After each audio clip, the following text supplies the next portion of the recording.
দক্ষিণ এশিয়ার ভূরাজনীতিতে নতুন করে আলোচনায় এসেছে বাংলাদেশ। একদিকে ঢাকার সঙ্গে বেইজিংয়ের কৌশলগত সম্পর্ক আরও গভীর করার বার্তা, অন্যদিকে বাংলাদেশকে ঘিরে ভারতের সাম্প্রতিক বক্তব্য ও নিরাপত্তা উদ্বেগ, সব মিলিয়ে অঞ্চল জুড়ে তৈরি হয়েছে নতুন কূটনৈতিক সমীকরণ। এমন বাস্তবতায় ঢাকায় নিযুক্ত চীনের রাষ্ট্রদূত ইয়াওয়েন জানিয়েছেন, বাংলাদেশের উন্নয়নে সহায়তা করতে সামরিক বাহিনীসহ সব খাতে সহযোগিতা আরও জোরদার করতে আগ্রহী চীন। বুধবার ন্যাশনাল ডিফেন্স কলেজ আয়োজিত এক বক্তৃতায় ইয়াওয়েন বলেন, চীন ধারাবাহিকভাবে বাংলাদেশের জনগণের প্রতি বন্ধুত্বপূর্ণ নীতি অনুসরণ করে আসছে এবং দুই দেশের সম্পর্ককে নতুন উচ্চতায় নিতে প্রতিশ্রুতিবদ্ধ। অনুষ্ঠানে এনডিসির commandant lieutenant general Mohammad Faizur Rahman, Bangladesh সশস্ত্র বাহিনীর শতাধিক কর্মকর্তা এবং বিভিন্ন দেশের সামরিক প্রতিনিধিরা উপস্থিত ছিলেন।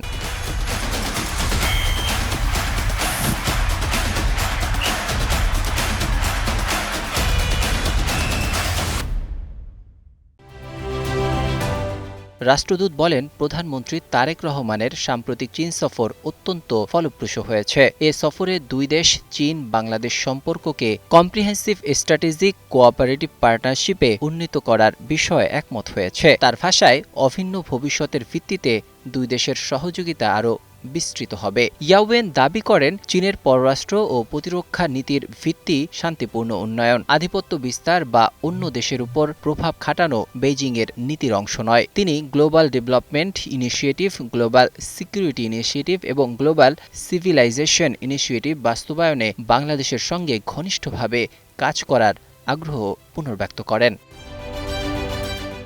চীনের এই অবস্থান এমন এক সময় সামনে এলো যখন বাংলাদেশকে ঘিরে ভারতীয় রাজনৈতিক ও কৌশলগত অঙ্গনে বিভিন্ন মন্তব্য ও আলোচনা চলছে। সাম্প্রতিক মাসগুলোতে ভারতের কয়েকজন রাজনৈতিক নেতা ও নিরাপত্তা বিশ্লেষক বাংলাদেশের অভ্যন্তরীণ পরিস্থিতি, সীমান্ত নিরাপত্তা, অবৈধ অনুপ্রবেশ এবং আঞ্চলিক নিরাপত্তা নিয়ে প্রকাশ্যে মন্তব্য করেছেন। এসব বক্তব্য বাংলাদেশে ব্যাপকভাবে আলোচনার জন্ম দিয়েছে। ঢাকার পক্ষ থেকেও বারবার জোর দিয়ে বলা হয়েছে, পারস্পরিক সম্পর্কের ভিত্তি হওয়া উচিত সার্বভৌমত্ব, পারস্পরিক সম্মান এবং অভ্যন্তরীণ বিষয়ে হস্তক্ষেপ না করার নীতি।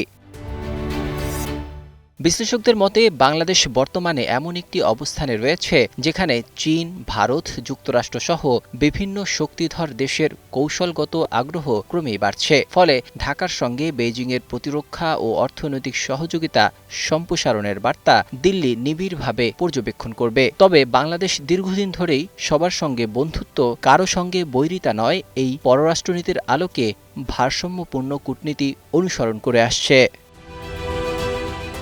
Desk report, ২১ television.